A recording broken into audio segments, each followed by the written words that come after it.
Two young princes vanished from the Tower of London in 1483. Their uncle, Richard III, took the throne. Centuries passed.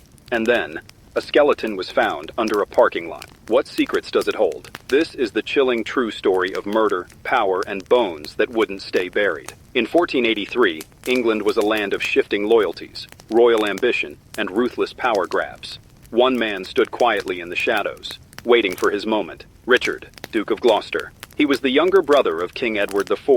Loyal, brave, and skilled in battle, Richard had built a reputation as a dependable man of the crown. But under the surface, something darker was growing. Richard wasn't the first in line for the throne. He was never supposed to rule, but fate had other plans. When King Edward IV died suddenly, everything changed. His 12-year-old son, Edward V, was supposed to become the next king, but he was too young to rule alone. A protector was needed, someone trustworthy, someone like Uncle Richard. The nobles and council agreed. Richard would be named Lord Protector, a temporary ruler until young Edward came of age. It seemed like a safe choice. Richard had always served his brother well. He was respected, but power does strange things to people. And for Richard, this role as protector may have simply been the first step towards something greater. Soon after Edward IV's death, Richard moved fast. He intercepted the young king's entourage on the road to London. Instead of bringing Edward V to his royal court, Richard placed him in the Tower of London, supposedly for his protection. Then he arrested the boy's allies, men loyal to the Queen and her family. He even accused some of them of plotting treason. One by one, his obstacles began to vanish. But Richard wasn't done yet. The boy king's younger brother, Richard, Duke of York, was also placed in the tower. Now both princes, young, innocent, and heirs to the throne, were locked away behind cold stone walls. The nation watched. Whispers began to grow. Why were the boys being kept so long? Where was the Queen? And what was Richard planning? Within weeks, Parliament declared that Edward IV's marriage had been invalid. That meant his children were illegitimate, and Richard was now the rightful king. On July 6, 1483, he was crowned King Richard III. But where were the princes? The Tower of London, built to protect kings, but also to imprison their enemies. It was here, in the shadow of its high stone walls, that the two young princes, Edward V and his brother Richard, Duke of York, were last seen. They were only boys. One was meant to be king, the other, his loyal brother. But as summer turned to autumn in 1483, the smiling faces that once waved from the tower's windows began to disappear. No more messengers, no more royal lessons, no more sightings. It was as if the princes had been erased. People started asking questions, loudly. Where are the boys? But no answers came. Queen Elizabeth Woodville, their mother, remained hidden in sanctuary at Westminster Abbey. She feared for her life, and rightly so. Many of her supporters had already been executed or exiled. Meanwhile, Richard III ruled with an iron grip. Publicly, he claimed he had no idea what happened to the boys. He even blamed others. But behind closed doors, the rumors were loud. The princes had been murdered, quietly, efficiently, and without a trace. Some said they were smothered in their sleep, under the cover of night. Others believed they had been poisoned. A few whispered that they had been taken away secretly and raised in hiding. But most agreed on one thing. The princes were gone, and they were never coming back. Richard's coronation had been swift. The opposition had been silenced. And now, with no surviving heirs from Edward IV, there was no one left to challenge him, or so he thought. Across the English Channel, Henry Tudor, a distant claimant to the throne, was watching closely. The whispers of murder, betrayal, and child-killing had made Richard III look more like a tyrant than a king. Henry saw an opening, and soon he would take his shot. The mystery of the princes would haunt England for centuries.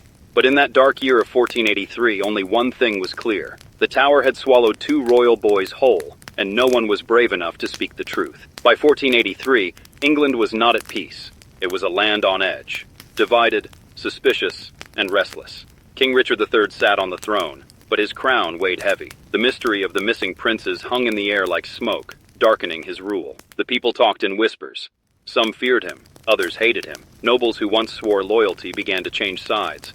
Old enemies started to make bold plans. And across the sea, Henry Tudor saw his chance.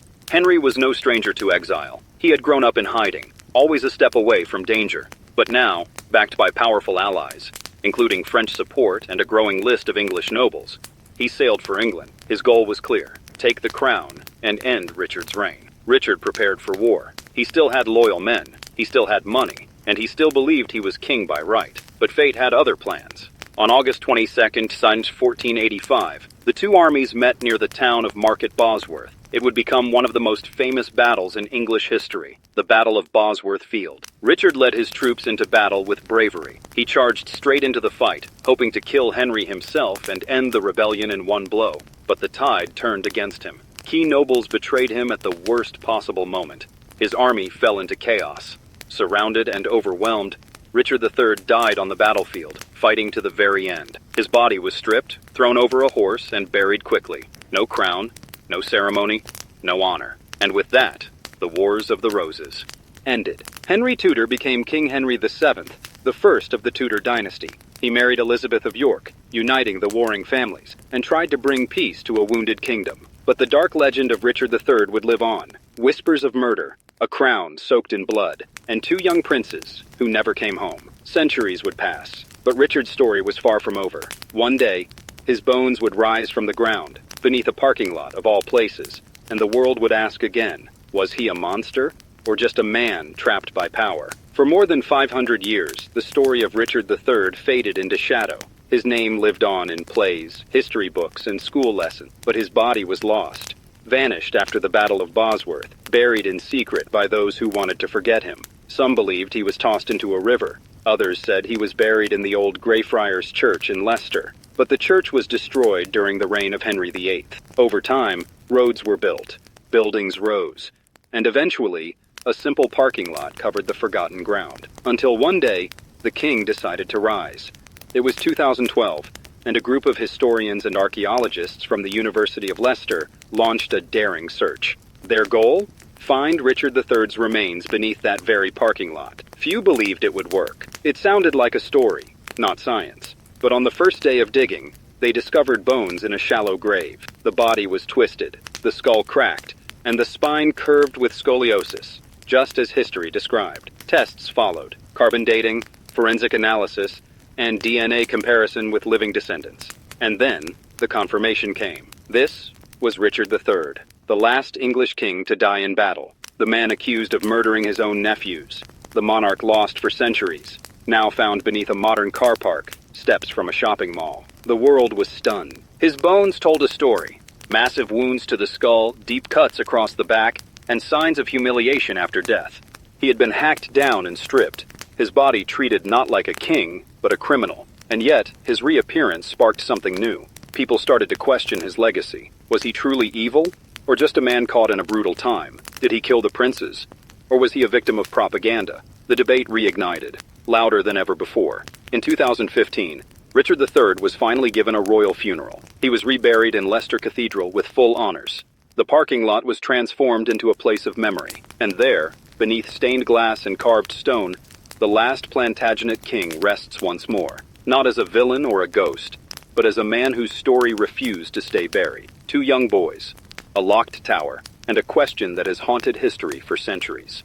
What happened to the princes in the tower? In the summer of 1483, after the death of King Edward IV, his 12-year-old son, Edward V, was set to be crowned king. His younger brother, 9-year-old Richard, was by his side. The two boys were placed in the Tower of London, supposedly for their protection before Edward's coronation. But the crown never touched young Edward's head. Instead, their uncle, Richard, Duke of Gloucester, claimed the throne for himself, declaring the boys illegitimate.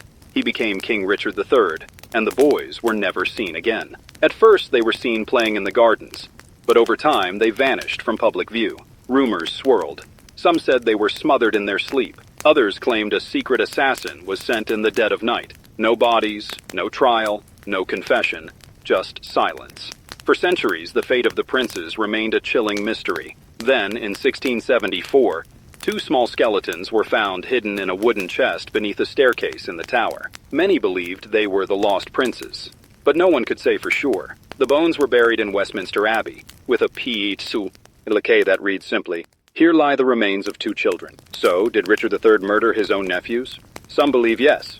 They say he had motive, means, and a ruthless desire to hold the crown. Others argue he was innocent. Perhaps the boys died of illness or were murdered by someone else, like the Duke of Buckingham, or even Henry VII, who had more to gain. Even with modern DNA, the truth stays hidden. The case remains England's most famous unsolved royal mystery, A puzzle where the final pieces may never be found, and Richard III's name stays tangled in the shadows of that cold stone tower. Whether killer, scapegoat, or tragic figure, Richard's legacy lives in whispers and questions, forever tied to the missing voices of two lost princes.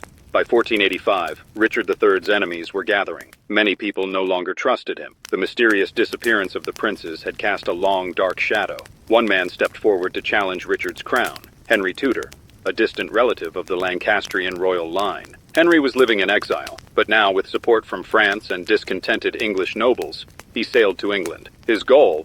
To take the throne. On August 22, 1485, the two sides met at the Battle of Bosworth Field. It was a hot, dusty day. Henry's army was smaller, but he had the loyalty of powerful allies, especially Lord Stanley, who had secretly agreed to support Henry, even though he was Richard's stepfather. Richard rode into battle wearing his royal crown. He fought bravely and led his men personally into the fight. At one point he saw Henry Tudor nearby, and charged straight at him, hoping to end the battle quickly by killing the challenger. It nearly worked. Richard came within a sword's reach of Henry, but then the Stanley's forces turned against him. Suddenly Richard was surrounded. His horse was killed. He fought on foot, shouting, "Treason! Treas! On!" as he swung his sword. But it was no use.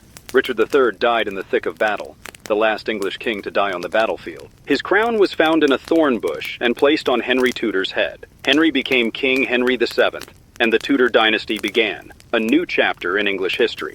Richard's body was stripped, thrown over a horse, and taken to Leicester, where it was buried without ceremony. Over time, his grave was forgotten, hidden under the ground for over 500 years. And yet, his story wasn't over. For more than 500 years, no one knew exactly where King Richard III was buried. After the Battle of Bosworth, his body had been taken to Leicester, a small town in England. There, monks buried him in a simple grave at Greyfriars Church. But over time, the church was destroyed, rebuilt over, and eventually forgotten. By the 21st century, the location of the grave was completely lost. That was until 2012. A group of historians and archaeologists launched a bold project. Using old maps, historical records, and even a few legends, they believed they could find Richard's burial site beneath a parking lot in Leicester. It sounded crazy. Who would believe that a lost king lay buried under a modern car park? But they dug anyway. On just the first day of the excavation, they uncovered something shocking: human bones. The skeleton was in the right spot, with signs of violent death, a twisted spine, a crushed skull, and multiple sword wounds. The team was stunned. Could this really be Richard III? To be sure, they used DNA testing. Scientists matched the ancient remains to living descendants of Richard's family. It was a perfect match. They had found the lost king. The news made headlines around the world. The story had everything: royalty, murder, war, betrayal, and now a cold case mystery solved with modern science. Richard's skeleton showed terrible injuries. He had been hit in the skull with a blade, stabbed in the cheek, and even wounded in the buttocks, possibly after death, as a way of mocking the fallen king. And yet, something strange happened. As people learned more about Richard's final moments, some began to see him in a different light, not just as a villain, but as a tragic, complex figure caught in the deadly game of power. In 2015, Richard III was reburied with honor in Leicester Cathedral, attended by royalty, priests, and thousands of people. The king under the parking lot had returned to history. Richard III has become one of the most talked about kings in English history, not because of how he ruled, but because of how he was remembered. For centuries, most people saw him as a villain. This was largely thanks to William Shakespeare, who wrote a famous play portraying Richard as a deformed tyrant, full of lies, evil plans, and even responsible for murdering children, the princes in the Tower. In Shakespeare's version, Richard was a monster who stopped at nothing to grab the crown, and that image stuck. It became part of popular culture. Books, movies, and history lessons all painted him the same way. But was it the full truth? Modern historians have started to rethink Richard's story. Some say he was not the heartless killer people believed him to be. They argue that the rumors about him murdering his nephews were spread by his enemies, especially the Tudors, who took the throne after him. They had good reason to destroy his reputation. Making Richard look like a criminal helped them justify their rule. After all, it's easier to support a new king if the old one was seen as a villain. But others aren't so sure. They say Richard had both the power and the motive to kill the princes. They were a threat to his claim to the throne, and he had locked them away in the Tower. The fact that they disappeared during his reign makes many believe he was guilty. So which is it? Was Richard a cold-blooded usurper or a misunderstood king? CC? Caught in a brutal struggle for survival, the truth may never be fully known. But one thing is clear, Richard's story still matters. It reminds us how history is written by the winners, and how facts can be twisted over time. The discovery of his bones under a parking lot brought him back into the spotlight. Suddenly, people were asking questions, reading books, watching documentaries, and looking at the past with fresh eyes. Richard III, once lost and hated, is now studied, debated, and even mourned. His life and death remain a powerful symbol of power, betrayal, and the search for truth. And in the end, Richard's legacy lies not just in his actions, but in the way we choose to remember him. From royal chambers to parking lots, the truth has a way of surfacing, even if it takes centuries. Was Richard III the villain we've all believed him to be? Or is the real story still buried, waiting to be told? Let us know your thoughts in the comments. And don't forget to check out our history playlist for more twisting true stories from history's darkest corners. Like, subscribe, and join us next time, where history meets mystery. See ya.